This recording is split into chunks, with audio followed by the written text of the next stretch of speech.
새벽 2시 편의점 형광등 아래서 저는 제 눈을 의심했습니다. 김 과장님? 라면 코너에서 컵라면을 고르던 그녀가 저를 보는 순간 손에 들고 있던 라면이 바닥에 떨어졌습니다. 처음 뵙는 분 같은데요. 그녀의 목소리가 떨렸습니다. 50대 초반으로 보이는 그녀는 편의점 유니폼을 입고 있었습니다. 가슴에 달린 명찰에는 김미선이라고 적혀 있었습니다. 하지만 저는 알고 있었습니다. 그녀가 누군지. 김지선. 3년 전 암으로 세상을 떠난 제 아내 김지혜의 친처형이었습니다. 이 이야기가 궁금하시다면 구독과 좋아요. 오늘 하루가 더 특별해질 거예요. 제 소개를 먼저 하겠습니다. 저는 이준호, 올해 48입니다. IT 중소기업에서 일하는 평범한 회사원입니다. 아니, 평범했었습니다. 3년 전까지는. 3년 전 제 아내 김지혜는 유방암 투병 끝에 세상을 떠났습니다. 2년간의 긴 투병 생활이었습니다. 수술, 항암, 방사선 치료, 모든 걸 다 해봤지만 결국 막을 수 없었습니다. 여보, 미안해. 더 오래 함께하지 못해서. 아내의 마지막 말이 아직도 귀에 생생합니다. 장례식장에서 지선 처형은 제 아내를 부둥켜 안고 통곡하셨습니다. 지혜야, 처형이 왔어. 지혜야. 그때 처형의 남편, 그러니까 매형 박상철 씨도 함께 와서 장례 절차를 많이 도와주셨습니다. 제부, 정신 차려야 합니다.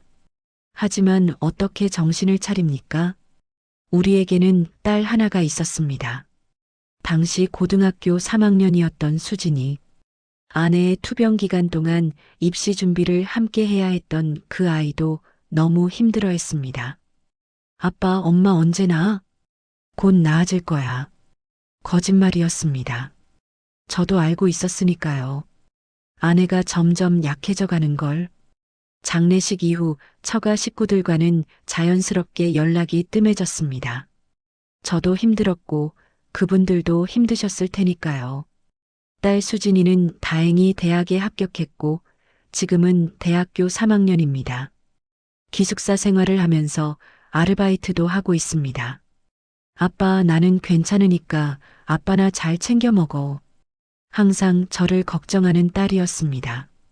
저는 회사 일에 더 매달렸습니다. 야근도 마다하지 않았습니다. 집에 가는 게 두려웠거든요. 빈집에 혼자 앉아 있으면 아내가 주방에서 요리하던 모습이 보이고 거실 소파에서 TV 보던 모습이 보였으니까요. 3년이 지났습니다. 그날도 야근을 마치고 새벽 2시에 집으로 향하던 길이었습니다. 배가 고파서 편의점에 들렀습니다. 라면이라도 하나 사서 집에서 끓여 먹으려고요. 편의점 문을 열고 들어가는데 계산대에 여성 직원이 앉아 있었습니다. 처음에는 못 알아봤습니다. 마스크를 쓰고 있었거든요. 라면 코너로 가서 컵라면을 고르는데 누군가의 시선이 느껴졌습니다. 고개를 들어보니 그 여성 직원이 저를 뚫어져라 쳐다보고 있었습니다. 눈이 마주쳤습니다. 그 눈, 너무나도 익숙한 눈이었습니다. 김 과장님? 제 입에서 무의식적으로 말이 나왔습니다. 그녀가 화들짝 놀라더니 손에 들고 있던 라면을 떨어뜨렸습니다. 처음 뵙는 분 같은데요. 마스크 너머로 들리는 목소리도 떨리고 있었습니다. 김지선, 제 아내의 친처형, 대기업 인사팀 과장으로 계셨던 분. 3년 전 장례식장에서 마지막으로 뵈었던 그분이 왜 새벽 편의점에서 알바를 하고 계신 걸까요? 착각하신 것 같아요. 지선 처형이 애써 태어난 척하며 말했습니다. 계산하실 거 있으시면 가져오세요. 저는 할 말을 잃었습니다. 분명히 지선 처형인데 왜 모르는 척 하시는 걸까요? 라면을 들고 계산대로 갔습니다. 3,800원입니다. 지선 처형은 고개를 숙인 채 계산만 처리했습니다. 저와 눈을 마주치지 않으려고 애쓰는 게 보였습니다. 처형, 제가 작게 불렀습니다. 손님, 다음 분 계산해야 해서요. 하지만 제 뒤에는 아무도 없었습니다. 저는 더 이상 말을 걸 수 없었습니다. 처형의 절박한 눈빛이 보였거든요. 제발 모르는 척 해주세요. 편의점을 나왔습니다. 차가운 새벽 공기가 얼굴을 때렸습니다. 차에 타서도 시동을 걸지 못했습니다. 도대체 무슨 일이 있었던 걸까요? 다음 날 아침 저는 회사에 출근하자마자 인맥을 통해 조심스럽게 알아봤습니다. 김지선 전 과장님에 대해서, 그리고 충격적인 사실을 알게 되었습니다. 2년 전 매형 박상철 씨가 사업에 실패했다는 것, 부동산 개발 사업에 뛰어들었다가 모든 걸 잃었다는 것, 지선 처형은 남편의 빚을 갚기 위해 회사를 그만두고 새벽 편의점 알바를 포함해 여러 군데서 일하고 계시다는 것, 그리고 1년 전에 이혼하셨다는 것, 가슴이 무너져 내렸습니다. 점심시간에 저는 지선 처형께 문자를 보냈습니다. 처형, 저 이준호입니다. 어제 편의점에서 본 게 맞죠? 시간 되시면 잠깐 만나 뵐 수 있을까요? 한참 후에 답장이 왔습니다. 제부, 미안해요. 그런 모습 보여드려서 사실 만나기 부끄러워요. 처형, 부끄러울 게 뭐 있어요? 우리 가족인데. 오늘 저녁 시간 괜찮으세요? 긴 침묵 끝에 답이 왔습니다. 7시에 역 앞 카페에서 만날까요? 저녁 7시 약속 장소에서 지선 처형을 만났습니다. 3년 만에 제대로 보는 처형은 많이 야위어 계셨습니다. 얼굴에는 피로가 가득했고 눈가에는 주름이 깊게 패여 있었습니다. 제부, 오래 기다렸죠? 아니에요. 앉으세요. 커피를 주문하고 어색한 침묵이 흘렀습니다. 제부, 지혜가 떠나고 어떻게 지내요? 그냥 하루하루 버티고 있어요. 수진이가 있어서 다행이죠. 수진이 대학생이 됐겠네. 시간 참 빠르다. 네. 이제 3학년이에요. 다시 침묵. 처형, 무슨 일이 있으셨어요? 제가 조심스럽게 물었습니다. 지선 처형의 눈에 눈물이 고였습니다. 제부, 들었어요? 대략은 알아봤어요. 처형이 천천히 이야기를 시작했습니다. 매형이 부동산 개발 사업에 손을 댔다는 것. 처음에는 소액으로 시작했는데 점점 규모가 커졌다는 것. 결국 사기를 당했고 모든 걸 잃었다는 것. 집도 팔았어요. 예금도 다 깨고 심지어 애들 학비까지. 준영이랑 준수는 군대 갔어요. 둘 다 군대 가서 월급 모으고 있어요. 제대하면 빚 갚는 데 보태겠다고. 눈물이 멈추지 않았습니다. 그래서 편의점에서, 네, 낮에는 식당에서 서빙하고 밤에는 편의점에서 일해요. 자는 시간은 4~5시간 정도. 매형은요? 이혼했어요. 1년 전에 그 사람이 먼저 이혼하자고 했어요. 자기 때문에 내가 고생하는 게 견딜 수 없다고. 처형, 처음엔 화가 났어요. 도망가는 것 같아서. 하지만 지금은 그게 나았던 것 같아요. 빚은 제 명의로 된 것도 많았거든요. 제 가슴이 답답해졌습니다. 항상 우아하고 능력 있으셨던 처형가. 이런 고통을 겪고 계셨다니. 처형, 제가 도와드릴 수 있는 게 없을까요? 아니야, 제부. 제부도 수진이 키우느라 힘들 텐데.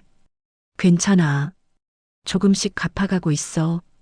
하지만 괜찮아 보이지 않았습니다. 그날 이후로 저는 지선 처형께 자주 연락을 드리기 시작했습니다. 처형, 식사는 챙겨 드세요? 오늘도 수고 많으셨어요. 너무 무리하지 마세요. 처음에는 간단한 답장만 오다가 점점 긴 대화를 나누게 되었습니다. 한 달쯤 지났을 때 저는 제안했습니다. 처형, 편의점 퇴근하실 때 제가 데려다 드릴게요. 새벽에 혼자 다니시면 위험하잖아요. 제부, 그럴 필요 없어요. 저도 어차피 늦게까지 일하거든요. 제가 퇴근길에 들르면 되니까 부담 갖지 마세요. 7개월째 변화하는 마음. 새벽마다 데려다 드린 지 7개월이 지났습니다. 처음에는 단순히 처가 식구를 돕는다는 마음이었습니다. 하지만 시간이 지날수록 제 마음속에 다른 감정이 자라나고 있었습니다.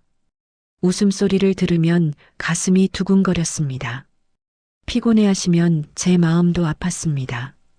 함께 있으면 세상이 조금 덜 외로웠습니다. 어느 날 밤 저는 깨달았습니다. 이건 사랑인가? 하지만 곧 죄책감이 밀려왔습니다. 아내의 처형을 어떻게 그런 마음으로 볼 수 있단 말인가? 며칠 동안 고민했습니다. 편의점에 가지 않았습니다. 그러던 어느 날 처형에게서 문자가 왔습니다. 제부, 요즘 안 오시네요. 혹시 제가 실수한 게 있나요? 그 문자를 보는 순간 가슴이 쿵 하고 내려앉았습니다.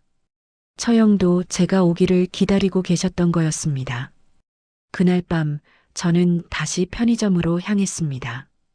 비 오는 밤, 새벽 2시 편의점 앞에 도착했을 때 비가 내리고 있었습니다. 봄비였습니다. 촉촉하고 부드러운. 처형이 퇴근 시간이 되어 밖으로 나왔습니다. 제부, 오랜만이에요.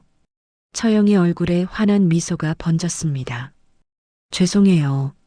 요즘 일이 좀 바빠서. 거짓말이었습니다. 하지만 어쩔 수 없었습니다. 괜찮아요. 그래도 오늘은 와줘서 고마워요. 차에 타려는데 처형이 말했습니다. 제부, 잠깐만요. 비가 이렇게 내리는데 조금만 기다렸다가 갈까요? 괜찮은데요. 아니에요. 시야가 안 좋잖아요. 잠깐만 기다려요. 우리는 편의점 앞 처마 아래에 나란히 섰습니다. 비는 점점 더 세게 내렸습니다. 예쁘네요. 처형이 중얼거렸습니다. 네. 비요. 봄비. 이렇게 보니까 예쁘네요. 요즘 정신없이 살다 보니까 비 내리는 것도 제대로 못 봤어요. 처형의 옆 얼굴을 보았습니다.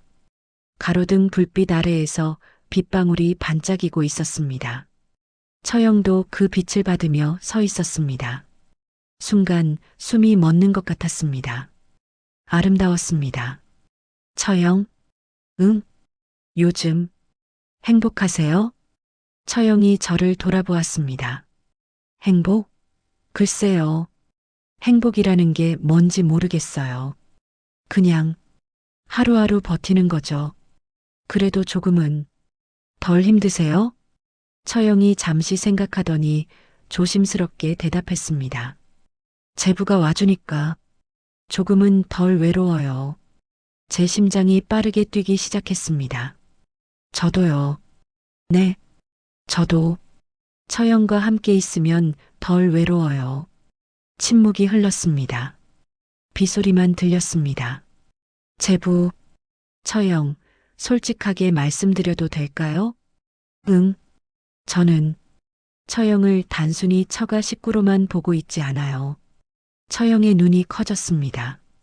저는 지금 윤지선이라는 한 사람의 여성을 보고 있어요. 제부가 아니라 준호로 불러주세요. 저는 처형을 사랑해요. 말이 끝나자마자 후회가 밀려왔습니다. 너무 성급했나?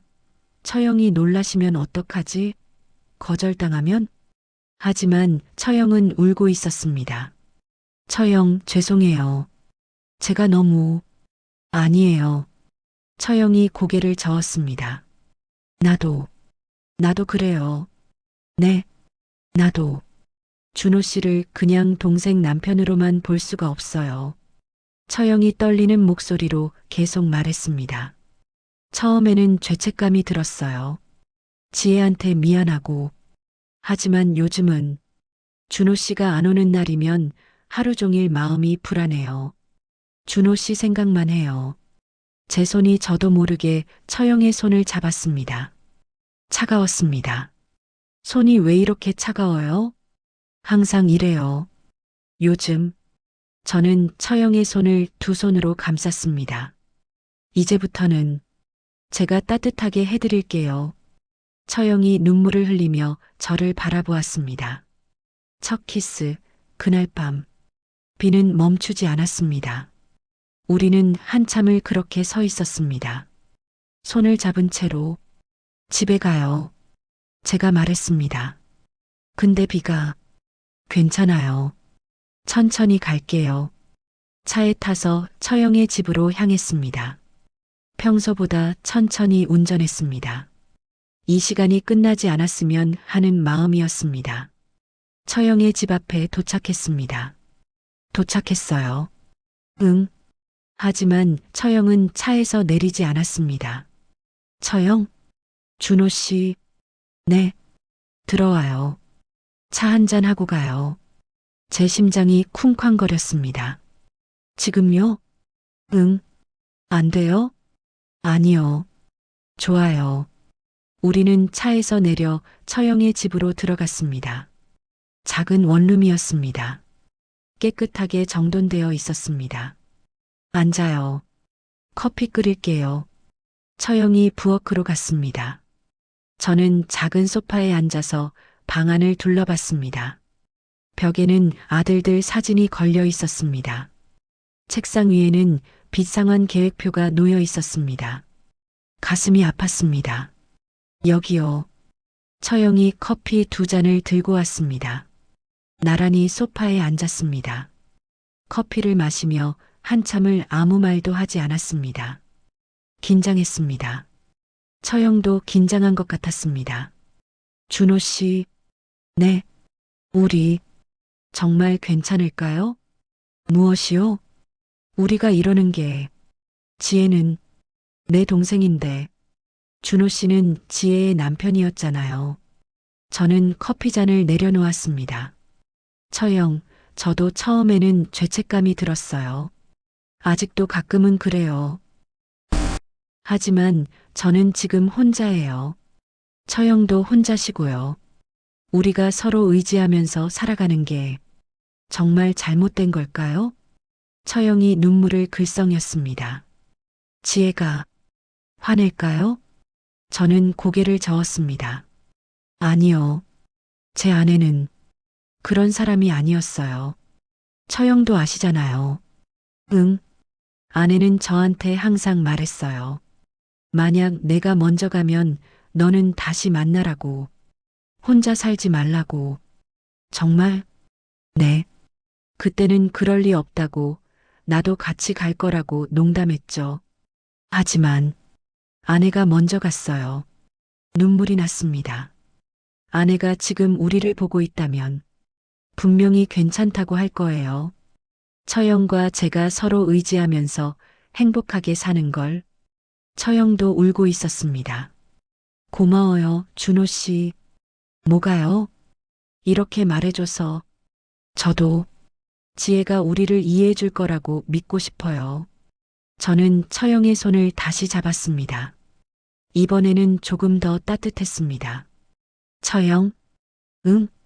저 키스해도 될까요? 처형의 눈이 커졌습니다. 얼굴이 빨개졌습니다. 나이가 벌써 50이 넘었는데 상관없어요. 저도 48이에요. 오랜만이라서 어떻게 하는지도 잘 모르겠어요. 저는 조심스럽게 처형의 얼굴에 손을 가져갔습니다. 부드럽게 뺨을 쓰다듬었습니다. 저도요. 아내 떠나고 처음이에요. 천천히 얼굴을 가까이 했습니다. 처형도 눈을 감았습니다. 입술이 닿았습니다. 부드러웠습니다. 따뜻했습니다. 조심스러웠습니다. 마치 처음 사랑하는 10대처럼. 키스는 길지 않았습니다. 몇 초였을까요? 하지만 그 짧은 순간에 모든 감정이 담겨 있었습니다. 그리움, 외로움, 사랑, 두려움, 희망. 입술을 떼었을 때 우리 둘 다 울고 있었습니다. 처형, 준호 씨, 다시 키스했습니다. 이번에는 조금 더 길었습니다.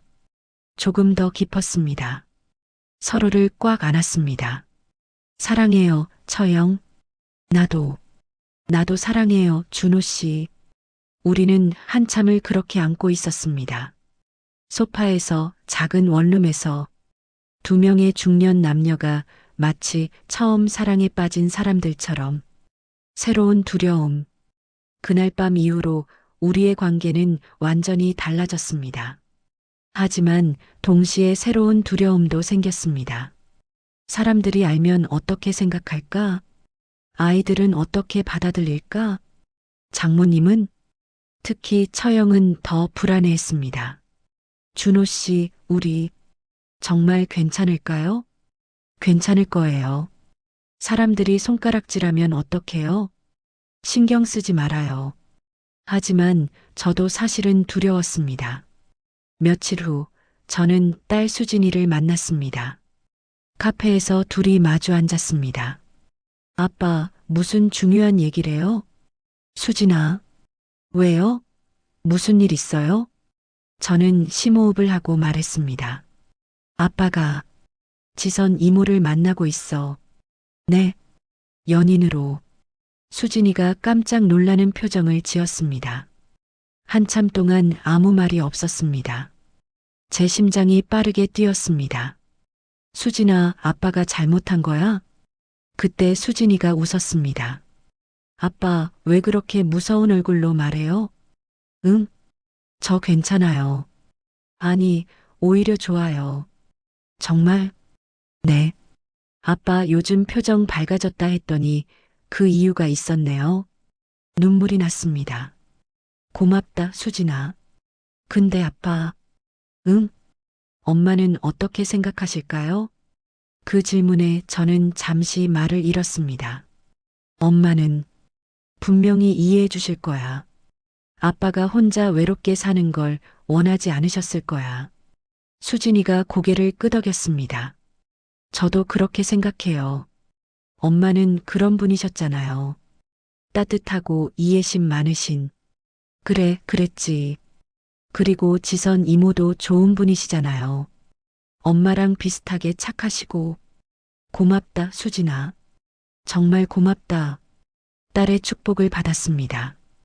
이제 처형의 아들들에게도 말해야 했습니다. 그리고 무엇보다 장모님께 고백, 그리고 축복.